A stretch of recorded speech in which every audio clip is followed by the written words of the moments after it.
it's party time. My golf story brought to you by Party Drinks. Classically designed golf drinks for golfers by golfers. And the golf real estate pros Gene Walsh and Vince Visicaro. For your Southwest Florida real estate needs, check them out at suncoastdreams.com. Now here's your host, Kevin Walsh. Hey, what's going on? We got a really good show for you today. Tom Coyne, the legendary golf writer and one of my buddies from Philadelphia, who's just one of the most fascinating people in all of golf. He is our guest. He's going to tell us about some of his past projects, what he's working on right now, and what's coming in the future. And the whole thing about Tom, it's always interesting because at the core of it, he really is an interesting person. Would you do something interesting for me? Would you help me? Before we go any further, would you please, if you haven't done it already, would you like the podcast and would you subscribe to it? If you've done that already, I appreciate it. But if you haven't yet, here's why I ask you that all the time.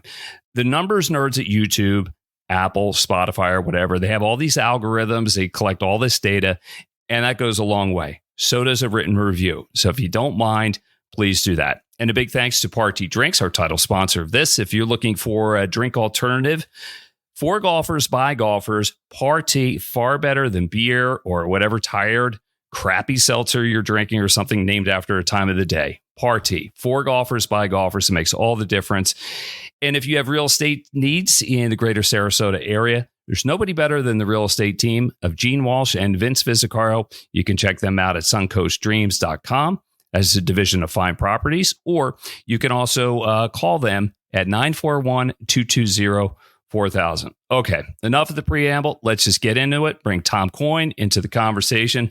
Tom, my man, you look like you are poised and ready to go. Where are you joining us from? Hey, Kevin, thanks so much for having me on. I am here in the greater Philadelphia area, just outside the city in Devon, Pennsylvania. I'm not here as much as I'd like to be honest, but I am here this week. So that's nice. I'll be heading up to New York tomorrow to the Catskills.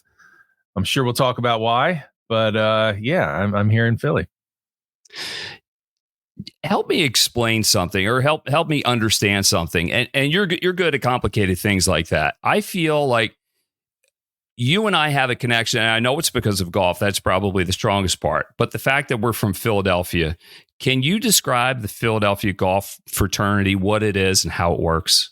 Yeah, the Philly golf scene is strong to quite strong, I would say.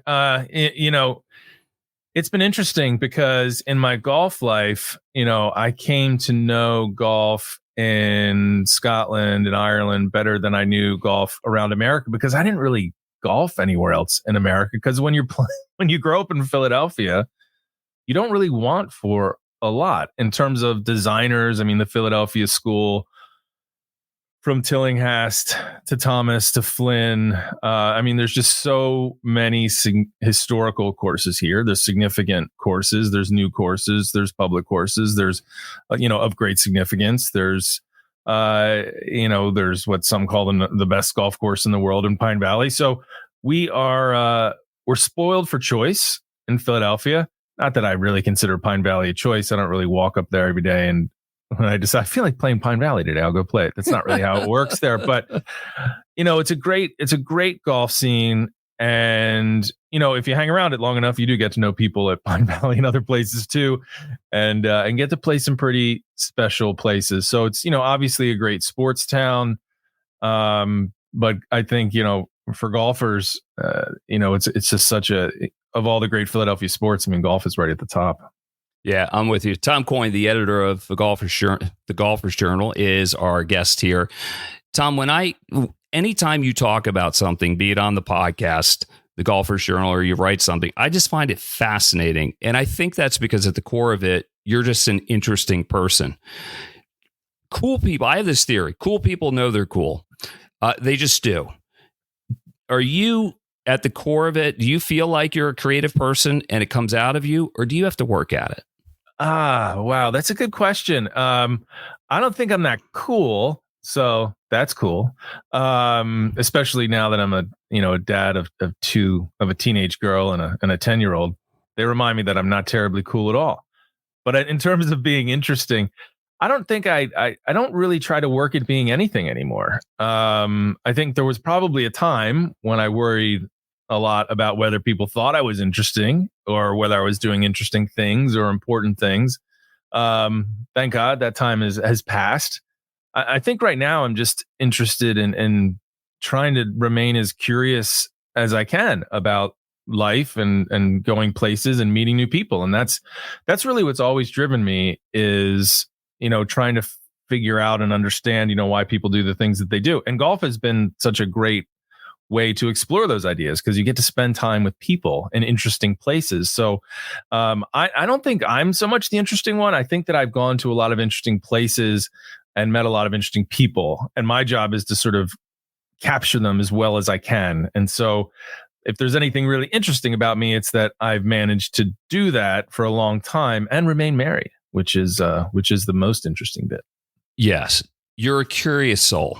The word curious jumped out at me because I think you're an expert observer of people. You're a good listener, and there are good stories all around you if you just happen to take them in and remember them and then write and speak eloquently about them.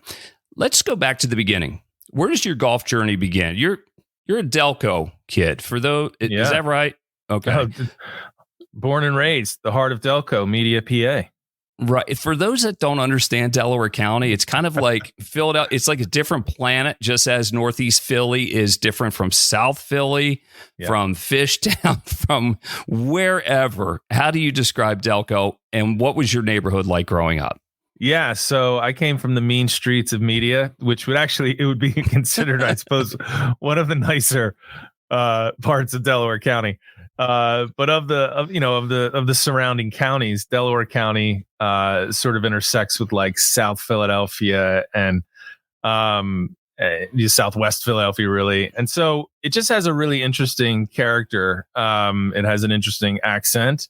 If you've watched Mayor of Easttown, that's Delaware County on HBO. So and it just has, if you're from, it's like you can take the kid out of Delaware County. You can't take Delaware County out of the kid. So what's great about it is where I caddied Rolling Green in Springfield, Pennsylvania, is really like authentically Delaware County. So you had this interesting mix of like, it wasn't like a sort of mainline blue blood stuffy kind of golf club. I mean, we had everything from, our members were school teachers and cops and firefighters. I mean, there were also lawyers and doctors, but it was a really interesting mix of people, and the caddies were really interesting too. So when I grew up, I mean, that's where I grew up playing, but I also probably more importantly grew up caddying there because being a caddy taught me, I mean, gosh, I think that's the best education I've ever had in terms of learning about people, learning about how people live differently. I mean, we had,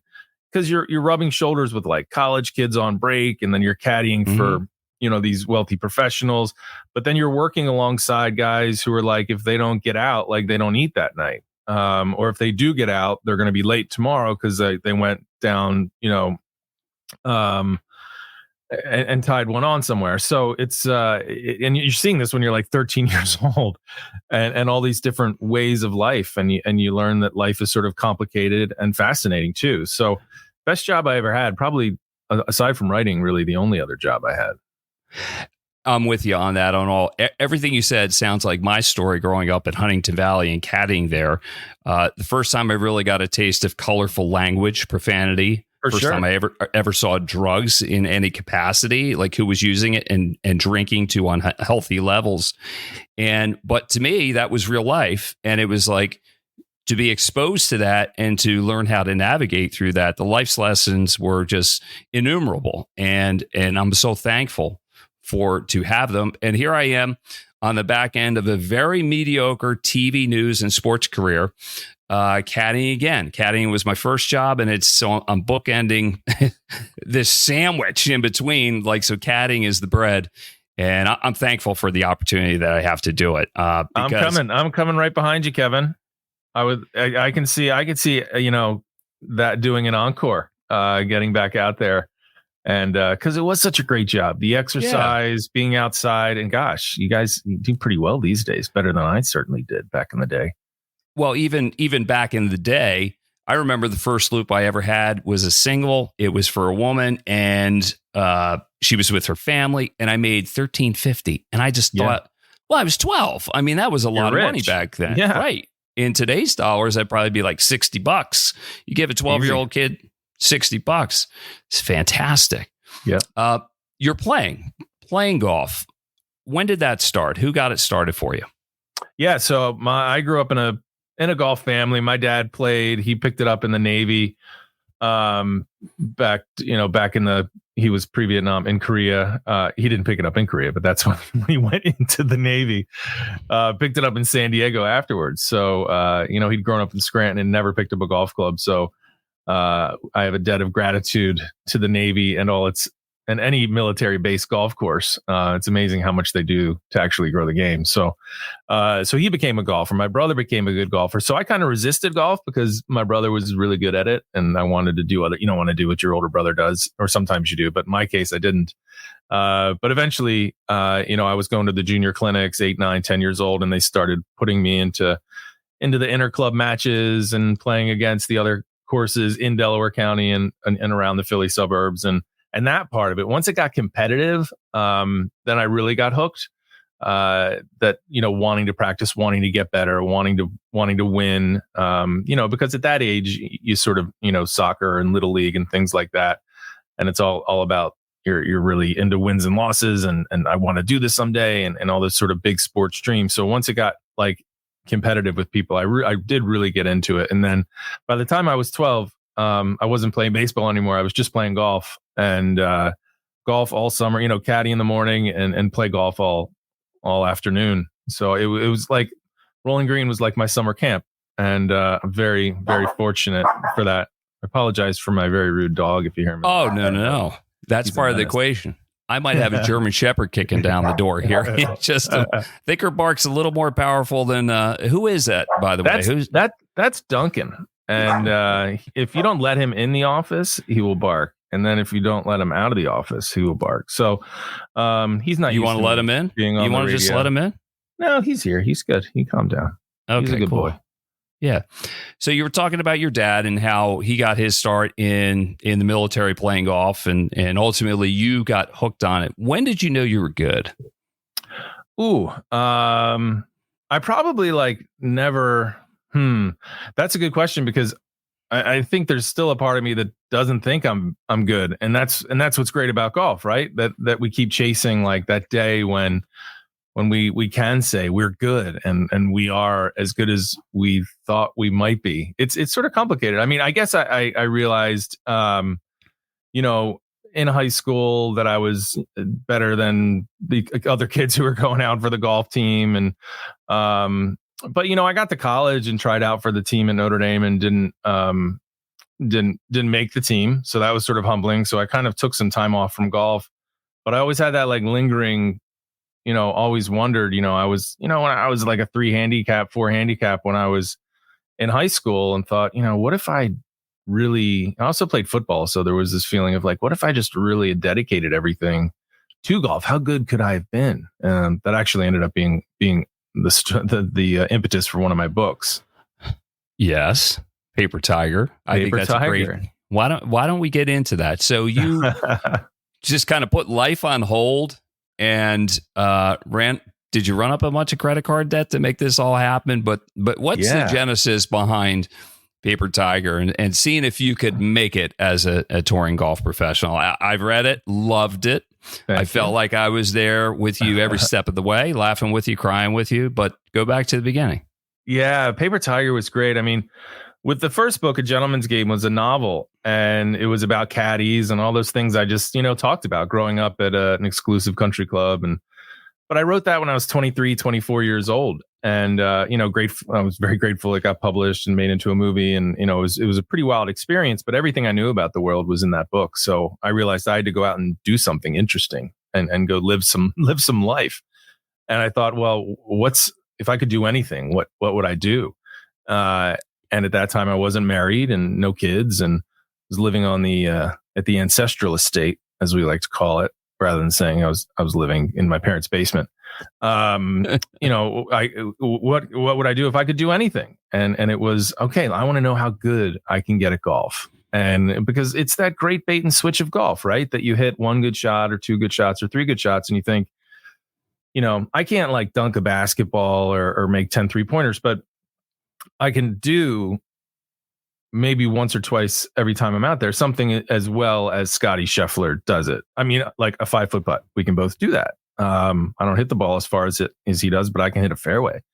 So it becomes this great, it's the great lie, of course, but it's the great draw as well. So I said, all right, I'm going to go find out how good I can actually get if I don't have any excuses or any reasons to not, that to get in the way. So I'll go have everything the pros have. So I moved to Florida, down to south of you, down to Bonita Springs, worked with a coach there, Dr. Jim Suddy at Twin Eagles.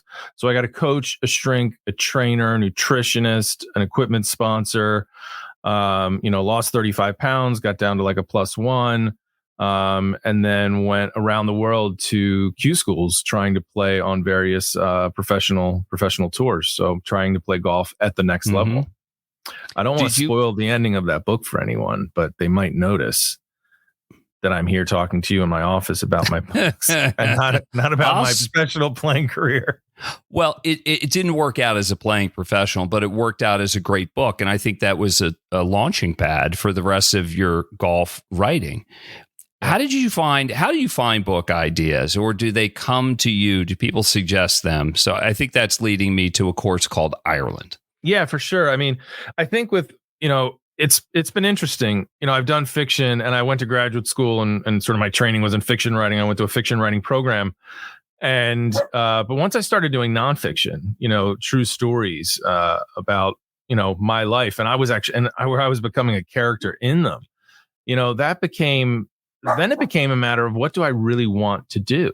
And you have to be, if you're going to dedicate a year of your life or more, you really have to be passionate about whatever idea, that you're chasing. So it came down to like the idea generation is like, what could I see myself spending the next 3 years of my life doing? One, to go on the adventure, then to write it, then to edit it, market it, etc. So, if that passion or that joy or that interest and that the compulsion to do something isn't there, it's just not going to last. It's not, and it's going to come through, and the pages are going to be weak. So it really, with all the ideas, I had to get to the point where like, this is something I have to do. And I had to get way past the purpose. Point. A purpose. You're driven. It had to have a purpose. It couldn't be maybe I'll do this, or this might be a good idea. I wish it was that easy, because I had written 20 books by now instead of working on number 6. But for me, it just has to get to the point where it becomes your life. Tom Coyne is our guest. He is the editor of the Golfers Journal, and he's also the podcast host for the Golfers Journal. Let's take a deeper dive into the writing, if we can, Tom. I look at I've written 3 books. I have not had the commercial success you've had, but I really enjoyed the process at times, and I really hated it at times because I felt like it owned me. Did you have a similar experience? Well, I think, who was it? Was it Eudora Welty or somebody who said, I hate writing, but I love having written. And it's a lot like exercise in that sense. If I don't have a productive day in terms of the things that I'm working on, and it's not always, writing a new feature or a chapter or something like that. Maybe it's some other sort of mundane writing or a lot of editing. But if I'm not putting the hours in every day on something, then I feel sluggish. Like I feel like the day's been wasted. I feel like I didn't exercise. Versus those days when you put the time in, even if you only have a couple pages to show for it. I come out of the office, usually very late when I come out of the office, but I come out just feeling on fire, and like I can't wait to get back to it. None of it's ever easy, and I think it's still, working on book 6. There's still the anxiety of like, do I know how to do this? Are they going to figure out that I'm a fraud? Is this book going to be the one that ruins my career? Whatever. Like all that doubt is still there. But I think at this point I've gotten, you start to realize the things you're good at, the things you're not good at, and the things that people respond to or they don't respond to. And so, I feel a little more comfortable at this point, knowing that I don't have to. The blessing after having done this for a while is that I don't have to try as hard. And as a young writer, like A Gentleman's Game, I think is a good book, but man, the sentences are like I'm trying to win an award with each one, and I don't feel the compulsion. I don't feel that it's necessary anymore. And Simple I think works, that actually, right? Yeah, I mean, clarity, conviction, honesty, all those things are more important. I mean, I still love to play around with sentences and cadence and rhythm, and those are things that are just interesting to me, and I think help tell a story and bring a reader into a story. But it's I think the more honest and clear that one can be and let the story do the work, as long as your eyes are open wide enough to really see the story, then you're going to be in good shape. Yeah, just put it out there, keep it simple, let it flow, and you're really good at it. Every time that I read one of your books, I feel like I'm a fly on the wall, or I'm riding in the backseat of a station wagon, and we're going somewhere, and whoever we're meeting is going to be interesting, because I just feel like there's something's coming. There's something fun about it, and that's the beauty of golf, and I think that's the beauty of what writing can be. And in reading a good book, you're mentioning something that's coming down the road. I also want to mention just very quickly a course called Scotland, a course called America. Loved them both. But number 6 is a course called Home. Yeah. What's the story behind that and the going back and forth between Philly and the Catskills in New York? Yeah. Yeah, it's been an interesting couple of years, Kevin. So I guess it was the year before last. I got a DM on Twitter from a superintendent at a 9-hole golf course in the Catskills called Sullivan County Golf Club. I didn't know any of that. I just got a DM from someone who said, "Hey, there's this golf course that's going to close. It's been open for 100 years. Do you want to come check it out?" Maybe so that I could write about it, or that I knew people in golf development or architecture that could maybe save it.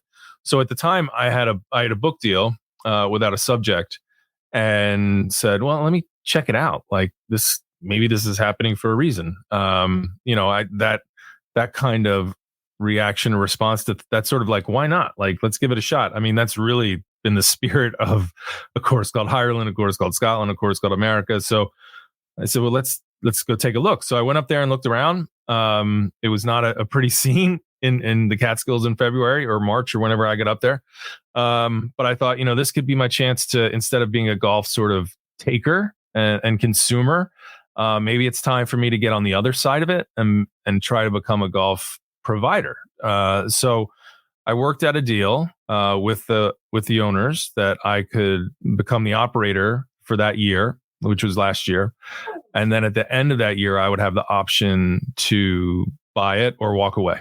And so that's what we did. I ran a golf course all of last year, and mowing the fairways, stocking the shop, selling memberships, basically trying to turn the fate around of this really sporty, wonderful 9-hole golf course in the Borscht Belt in New York State, which is where it's dirty dancing country. It's the Catskills with those huge Jewish resorts that all closed in the 80s and 90s, and really in their wake, these towns, a lot of them, like this specific town, Liberty, where the golf course is really it's had its struggles. So to try and so many golf courses up there had closed since the resorts left. So it became a bigger story for me than just like, it was originally just going to be like, we bought a zoo, and like, look how crazy it is now that I get to run a golf course and see how bad and good and fun and crazy it all is. And it became a lot more about the people, the community, trying to keep this good thing, just trying to keep a good thing alive.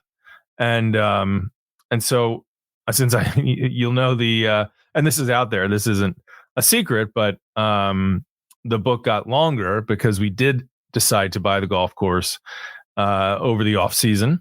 And so it won't be just a 1-year story. It's going to be a 2-year story as we undertake now putting in a restaurant, relocating some golf holes so we can put in a driving range, putting in a putting course, putting out a patio with outdoor dining, a whole new pro shop. So I got some partners and some investors. There's three of us really got together, myself, Bill Murray, the actor, and a friend from California, Mike Madden, who is of the Madden football family. And so uncommon golf buddies over the years. You don't know quite how sure, your lives intersect. Well, that's what's great about golf, Right. If you would have told me I would someday own a golf course with Mike Madden and Bill Murray, I would certainly not believe you. But that's what we're doing. So yeah, I'll be up there tomorrow trying to get the place open. That's super cool. Caddyshack. How many times have you seen it? Do you even know? Oh, it's just one of those things. It just plays in the background of your life. If you're in golf, it's on a loop in your head. Yeah. You know every line. Like if I described a scene, you're right there with me. Yeah, and I've never made the mistake of quoting it or doing it in front of Bill, which I think is good. He might be cool about it, but how lame would that be? I try to avoid. It's cool. I mean, we've just Bill's just a guy who really loves golf, and was actually probably more interested in investing in the area and putting money where it can do good. I don't think any of us are going to get rich on this endeavor. Tee times are $20.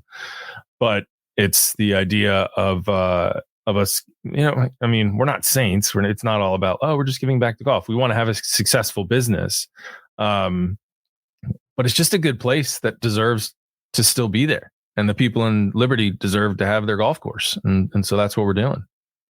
Tell me about your relationship with Bill. I think I've heard you tell this story before. Was there a phone call to a number in South Carolina? No, well, I mean, so I know Bill because of Brian Doyle Murray, his older brother. Lou, the caddy master, right? Lou, the caddy master, actually played a caddy in A Gentleman's Game, the movie version of my first book. So that was what a thrill that was to have Brian to have, the writer of Caddyshack playing a caddy in this story that I wrote. So that was incredibly cool. But that was back in, 2001. And I kept in touch with Brian over the years and got to know some more of the family, got to know Joel, who from any number of movies or Mad Men, etc. And then on a trip and then along the way, Bill gave me Brian put me in touch with Bill to get a blurb for my Ireland book. So that's 2007. So that was probably the first time we interacted, and he gave me a very generous quote that we put on the cover of the Ireland book, and certainly helped sell a lot of copies. So that was very cool. But it would be years later when I was doing the America book that I spent a weekend with Bill and Brian at Prairie Dunes in Kansas, where Brian Doyle Murray is a member because he lives in Kansas City.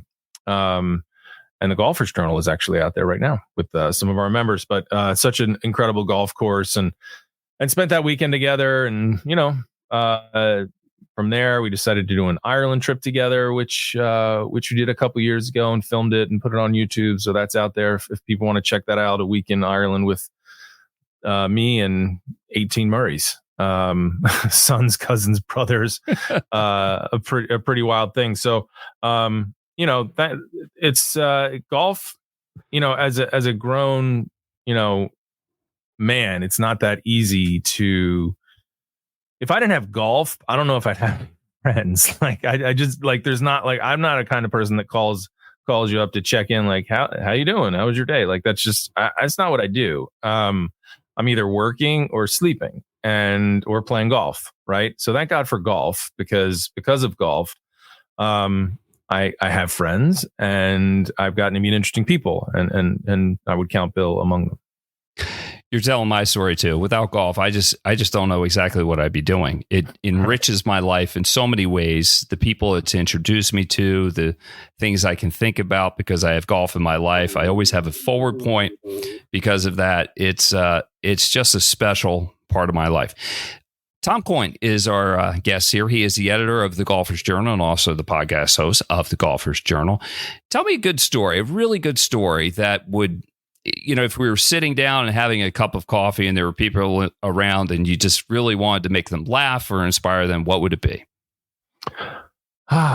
Well, I would say I'll probably go with, well, let's stick with the theme of, since we're talking about the Murrays. I got to do this really cool thing where, so Bill lives in Charleston, and I was down there. It was 2 years ago around Christmas time, and I was giving a talk at the Charleston Music Hall as a fundraiser for the Charleston Muni, which is a great little golf course. And Bill came, and we played Yeaman's Hall together, which is a great old, Mick Rayner golf course down in Charleston. So the night after, so I did the talk, and then Bill called, later that night, and was like, "Hey, Chevy's in town. Do you want to have breakfast?" And I thought, yes, I do want to have breakfast with you and Chevy Chase. So strangely enough, Chevy Chase was in Charleston touring, doing his Christmas vacation tour. And so Bill's like, okay. He's like, I'm not sure if it's going to work out, or, it's still up in the air. So if you hear from me before 8:00, it's on. If you don't hear from me, then it's by 8:00, then it's off. And so, I'm up at like 7:15 sitting there waiting for the phone to ring, and it does ring. And Bill's like, "Where are you?" I'm like, "I'm sitting here in my room waiting for you to call me." He's like, "I'm in the lobby. Let's go." So, okay. So Bill can keep you on your toes for sure. So went downstairs.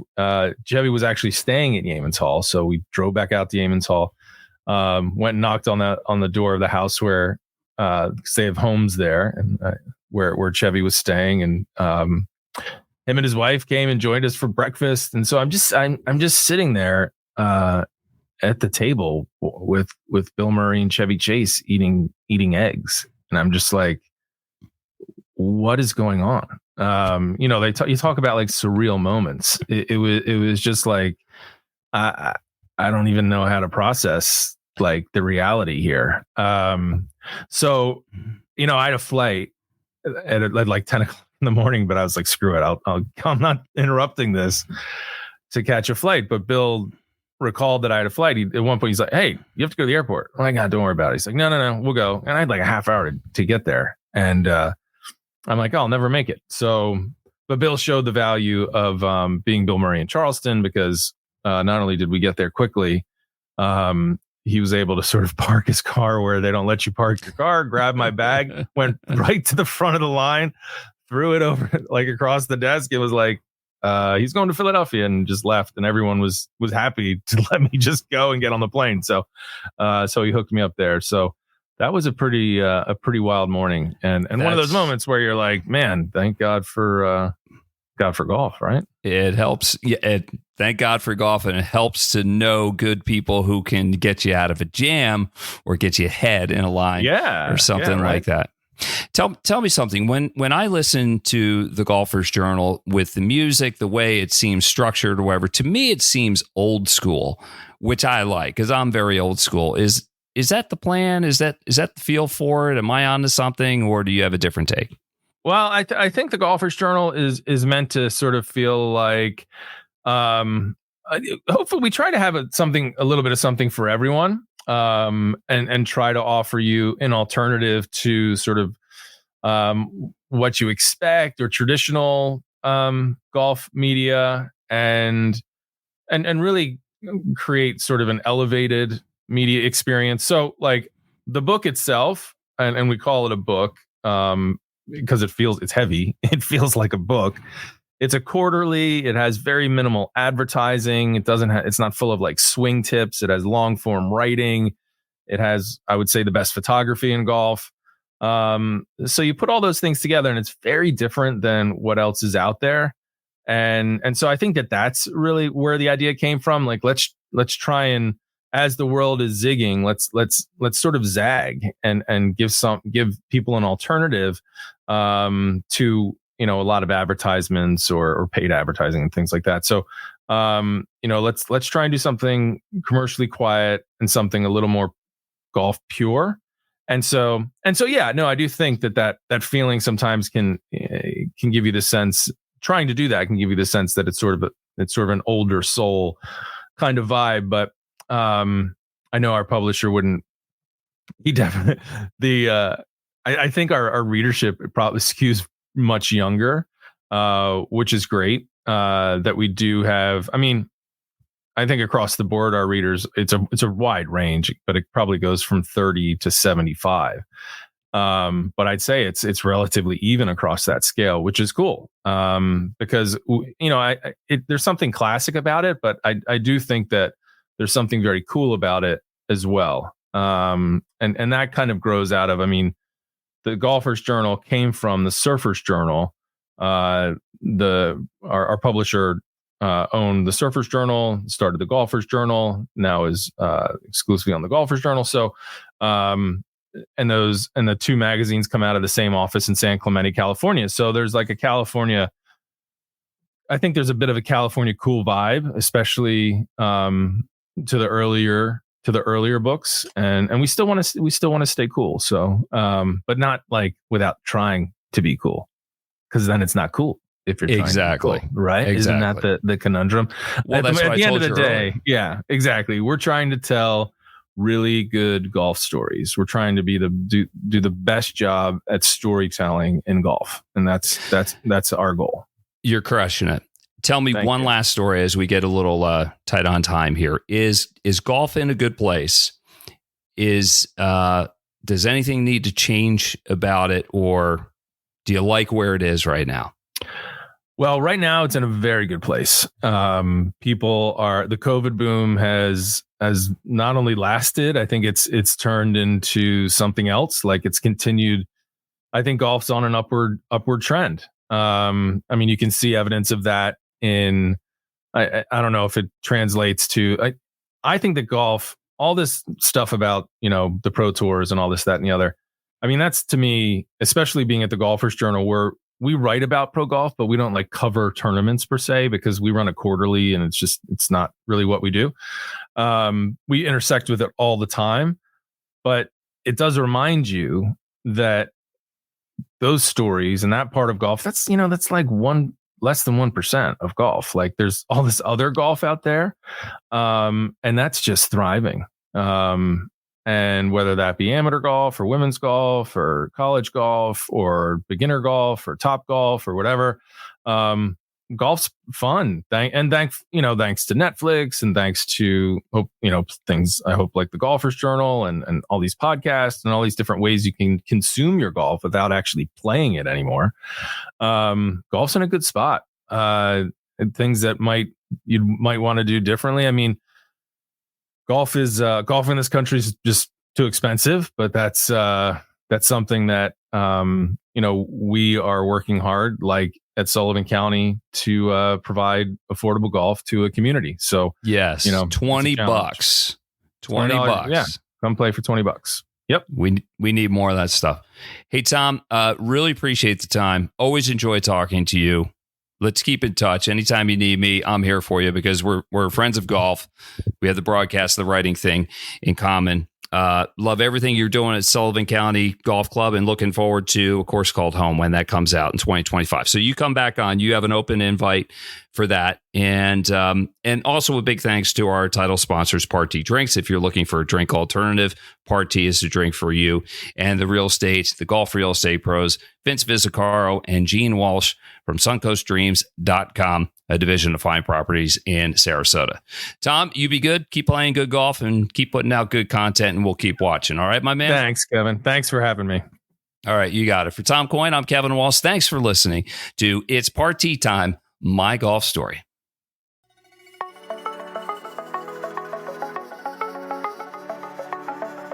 You've been listening to It's Party Time, My Golf Story, brought to you by Party Drinks.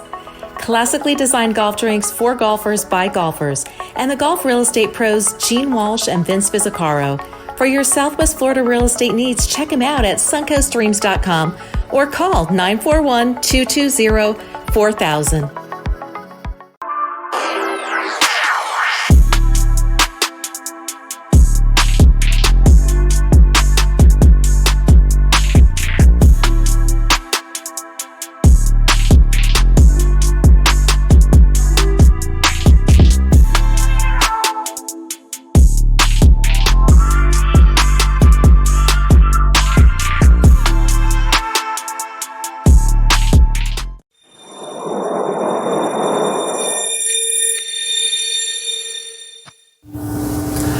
This is Vince Fizzicaro and Gene Walsh with the SuncoastDreams.com real estate team at Fine Properties. We've helped hundreds of families find their dream homes in golf and resort communities in Lakewood Ranch, Bradenton, Sarasota, Parrish, Venice, and the surrounding areas. Let us be your guides to finding your dream home here as well. Learn more at suncoastdreams.com or call us at 941-220-4000.